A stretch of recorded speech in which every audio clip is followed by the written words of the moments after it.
Derek's question is up next. He says, my income is variable. So how do I make the decision of what my 25% of housing should be? Because we say housing expenses shouldn't be more than 25% of your gross income.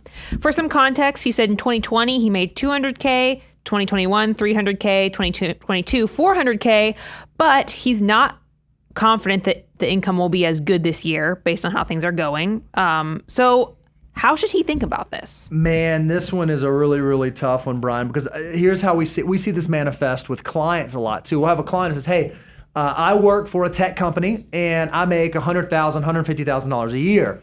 But because I have RSUs that were granted to me a number of years ago, the annual income I show on my tax return is way different than what my salary is. I might have $100,000, $150,000 of RSUs that vest every year. So when I think about my household income, do I actually make $150,000 or do I make $300,000? Now, the thought around saving is pretty easy there. It's easy for me to think about how to get a 25% savings. But some of these other rules like housing, what guidance and counsel would you give Derek to make sure that he does stay inside those lines? Yeah, I mean, I think we're hitting on the same things. Is I want to know how much of your pay is fixed and how much is variable.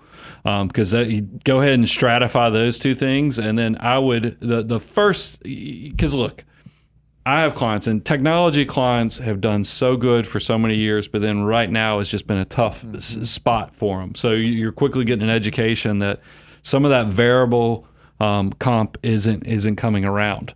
And so I would hate for somebody to get in a situation, especially somebody who's going up $100,000 a year, because that seems like when you have that type of trajectory, you're probably thinking, man, I could afford anything and everything because, I've had such a steep increase. But we all know trees don't grow to heaven.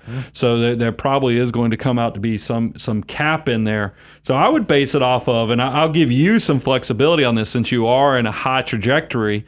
But I would really lean heavily on how much of your compensation is fixed, because that's the part that's going to show up monthly likely, whereas a lot of times these variable pays will only pay out once or twice a year, whether it's short-term incentives, whether it's long-term incentives, and a lot of times you even have deferred comp options on those that you ought to be thinking about, for the 25%.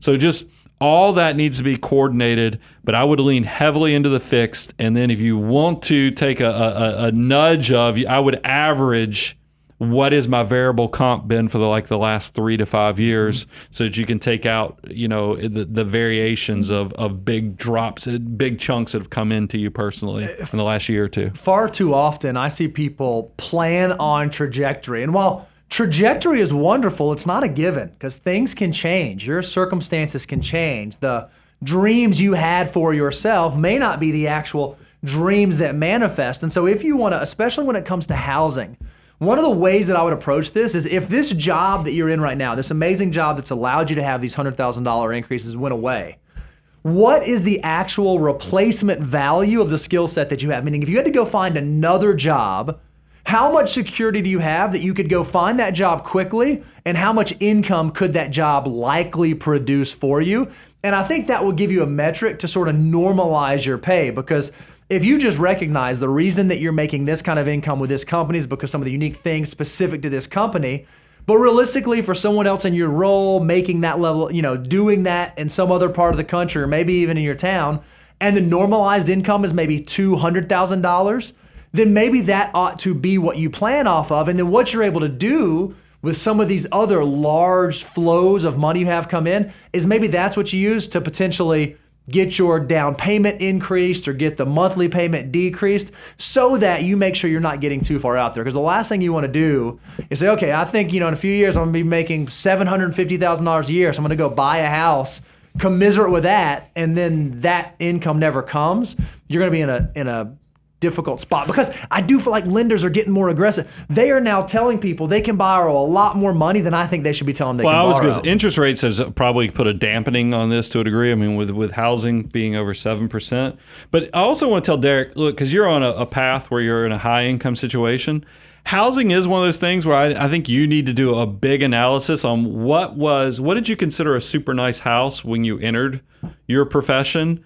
and what do you consider a nice house now, and make sure you're moderating that, because the human appetite for expansion is limitless. Yep, and you need to kind of go ahead right now, figure out what your goals of what your dream house is, so you don't keep moving the goalposts. Because what I go on these tour of homes every year, in my neck of the woods, and these houses 10,000, 12,000 square feet, costing $5 to $7 million, and I sit there and I get sad for these houses or the people buying these houses, because I'm thinking about, man, $5 million, at